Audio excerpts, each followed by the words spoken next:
Hi, I want to welcome you to this year's annual celebration. In keeping with the COVID rules, we're going to have a virtual meeting. This year marks the 30th year of our work in Haiti. Our work began in Haiti and it was small, but it grew to include not only Haiti, but Guatemala, Mississippi, Delta, and Peru. Over the years, we have seen many changes in the world and many changes to the areas that we work in. As we began this work, I am not sure that we had a particular design, but an invitation from a Haitian named Octave Tochon to start a sponsorship program and a pull at our heartstrings that we wanted to do something to make this world a more just place for those who are born into extreme poverty. Being an overly emotional person, on my first trip to Haiti with James, the past president, and my husband, I spent most of that time crying and vowing that I would never return to Haiti.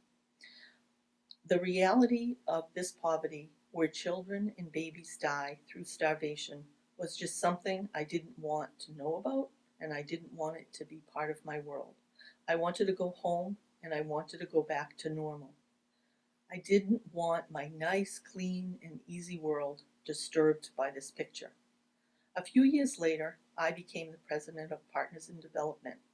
We had about 30 kids in our sponsorship program and about 30 small businesses.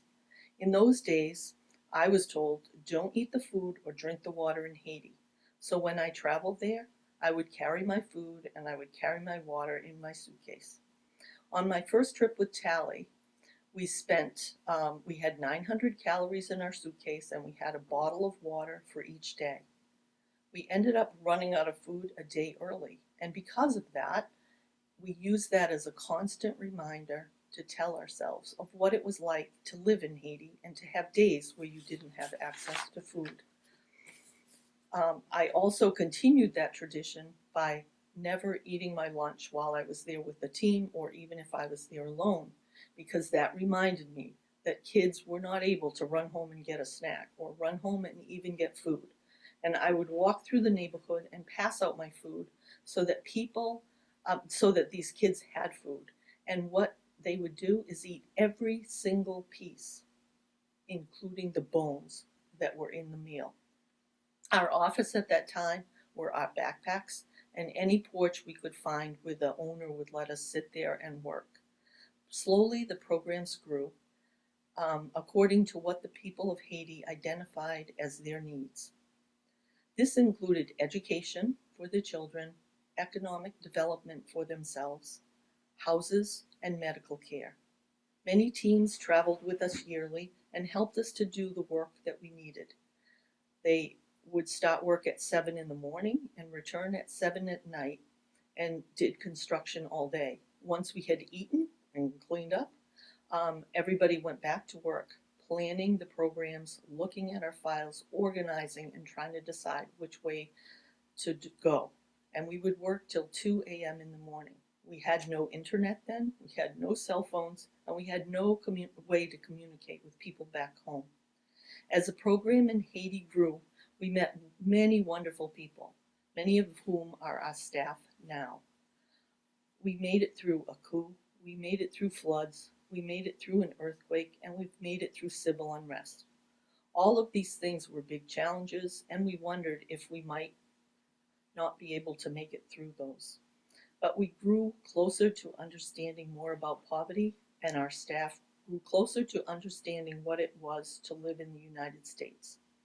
We were invited to Guatemala and Mississippi and Peru by those that lived there, and we went. We continue to grow and we continue to work. I wish I could introduce you to some of those key people that helped us begin PID and continue to help us maintain PID, but I cannot given the venue. But I would like to tell you a little bit about our assistant director, who is Tally, and traveled to Haiti with me the first time when she was 14. She saved her babysitting money to pay for the trip. Years later, she went back and she lived in the basement of a guest house, and she made plans and helped buy land and did not even speak a word of Creole when she landed there to do this job. Years later, she went to Guatemala again to start the program, and she landed without a word of speaking Spanish. I'd also like to introduce you to Lizzie or Sandra or Abby or Patrick or many countless volunteers and staff who work to develop and build PID. We made it through all the disasters and other events because so many people joined with us in this cause. Not only believing that we should make a difference, but we are meant to give of ourselves and to sacrifice some of what we have to share with those who do not have anything. Growing up in extreme poverty is a life none of you listening has ever experienced or ever can even come to understand. Even though I work in Haiti and Guatemala and with people that live in extreme poverty all the time, I still cannot imagine what a life like that is. This is the first time with COVID that we confront a different kind of problem. I can't go to Haiti or Guatemala or Mississippi or Peru to help during the crisis. But this is the time, maybe a time we've been waiting for a long time, for our staff to shine. Each area has shown that they are ready to carry on with the program. Pouchon, Maria, Lady, and Nellie have risen to the task and care deeply about those they work with and those in the program. In the beginning of the COVID crisis, my heart skipped a few beats, and I thought this might be the end of PID as we know it. But generous donors and the U.S. office staff and the area staff pulled together, determined to make this work. With program cuts, working with less materials than usual, the Haitian staff has kept the clinic open, been there to give out tuition and other services to the kids in the program. This is not an easy task in the middle of COVID. Guatemala continues to make sure that everyone has food, that the higher education kids are able to go to school, and make medicine available to those with chronic diseases. Mississippi has found its niche in cooking and passing out food to the kids and elderly in the community while following the state mandated COVID rules. Peru finds Nellie working to get food for those in the program who had day jobs and income that disappeared overnight. We will make it through the COVID crisis. We will be stronger and we will do things a little differently. Maybe we'll do them a lot differently. I'm grateful that we have had access to the internet and a way to communicate with our staff in all locations. We are proud to work with them and to be partners with them. We are amazed at their skills and the heart they bring to their jobs. I want to end with a story of a girl turned woman in Haiti. She was 9 or 10 when we met. She became the leader of my kids' trash brigade. She split up her team of kids and made sure everyone cleaned their area. She paid everyone and told them they did a good job. I lost touch with her, but not with her family, and recently I received this message from her.